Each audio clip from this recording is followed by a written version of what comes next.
Good afternoon, everybody. It is Monday, May the 9th, and we're about a half an hour or so just after the closing bell. I'm your wealth guy. There is a lot that's happened today in the markets. A lot of volatility continues, but let's talk about it. Let's get started. Let's talk money. Let's talk pre-markets.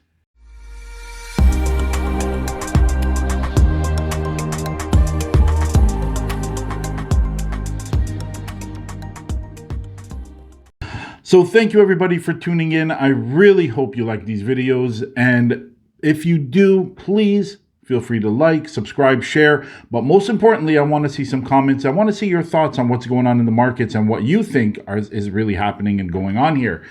But let's get started. Let's talk about the markets, because today the bleeding continued on all indices right across the board. Even though now we're a half an hour or so just after the closing bell, we are still seeing some movement in the markets. The US 30 is currently down about 1.9% on the day.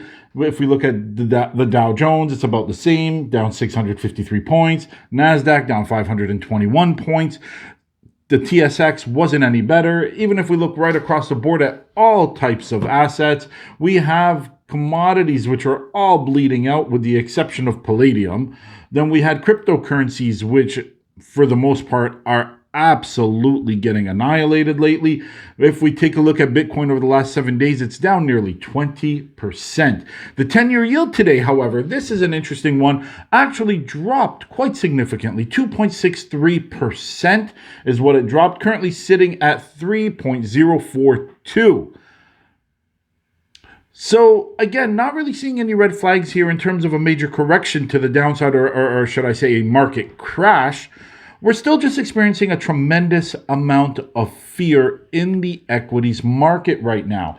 Even if we took a look at the US dollar, okay, the US dollar is trading very slightly into the green, but this is just continued indication that it's really truly fear trading going on right now. And a little bit of panic, obviously, because a lot of people are starting to panic and getting nervous in this market. Now, keep in mind, if this market does make you nervous, you need to adjust your portfolio so that you can sleep at night. I am a very big believer in that if you can't sleep at night because of your investment holdings, then you need to make the changes necessary. Don't try to force the hold. You can always buy back in at another time when you're more comfortable, or just de-risk your portfolio and get into some assets that might perform a little bit better in volatile times. There are a number of different volatility sensitive EFTs and mutual funds out there that you can take a look at, as well as recession proof mutual funds that can help as well, or even stocks. It's really up to you. But the main thing is get into a position where you can sleep at night. You can always re-enter the market at another time. The markets will continue to go up until they don't. But let's continue to take a look at the rest of the market, because the main thing I want to take a look at here actually is cryptocurrencies, because Bitcoin is currently down 9% on the day, or on the last 24 hours. Ethereum down just shy of 10. Now, I don't necessarily see a bottom here. And I've actually been saying this for quite a while. I'm not seeing a lot of positive momentum or momentum to the upside. And that's really, I'm not going to say concerning for the crypto market. I think it's just a matter of trying to find that bottom before it goes back up. I am still very bullish long term, but for the immediate short term, I think Bitcoin, I think, gold, silver, I think everything right now is absolutely just getting pulled down in a general broad market pullback due to fear. Now, is there a lot of reasons for the fear? Not really, but at the same time, I get it. We do have some economic and geopolitical issues that continue to rise. I did read earlier this morning that Russia is considering formally declaring war on the Ukraine so that they can bring up the reserve army. At the same time, there's still tremendous fear due to shortages, tremendous fear due to inflation, tremendous fear due to increasing interest rates, and the Fed with their aggressive decision, even though Powell did say that he's not going to be quite as aggressive as they initially thought. So a 75 basis point is unlikely. However, 50 basis points going forward will probably be the case. That's up there. That's causing some fear and instability as well as tightening or balancing of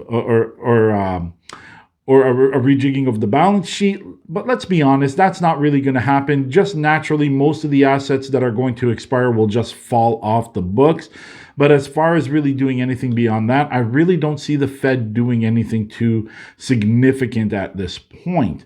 And even if we take a look going forward, I think for the most part, the Fed is walking a very delicate line between pushing interest rates to the point of recession or keeping inflation high, even though all these, we've talked about this over and over, even though these little interest rate bumps are going to accelerate inflation to the upside, still the idea of it is good for the market. The market's like that, like we saw after the Fed's announcement. Then the next day we saw that big pullback. However, that being said, eventually we're going to get into a position where the Fed is either going to have to cut the rates back down or allow recession to creep itself in.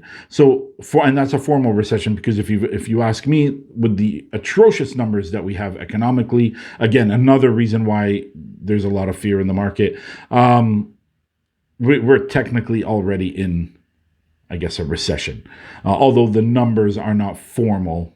Let's be honest here. But otherwise, I think today is really just continued fear, especially when we take a look at a slightly positive US dollar and a red 10-year yield, especially with it being down 2.5%. Again, this is just a continued indication of fear. Now, overall, I think that we're still going to see some more negativity. Mostly, we're going to see volatility, and that is going to continue. Fear and volatility were two of my big trigger words that I talked about when I did my yearly review, or my year in review back in December. And then when I talked about my year looking forward in January, I did say that 2022 will be all about fear and volatility. But anyways, tonight is going to be a short video. I'm going to try to do a little bit more posting here on YouTube and see where that goes. But like I said, if you do like what I have to say, please like, subscribe, feel free to share. But most importantly, I really want to see your comments and what you think about the markets, and if there's going to be a bottom. Tell me what you think. Do you see a bottom, and where is it? Because currently the S&P 500 is down at just over 4,000, and that is a big psychological number. All right, everybody, I will see you at the opening bell.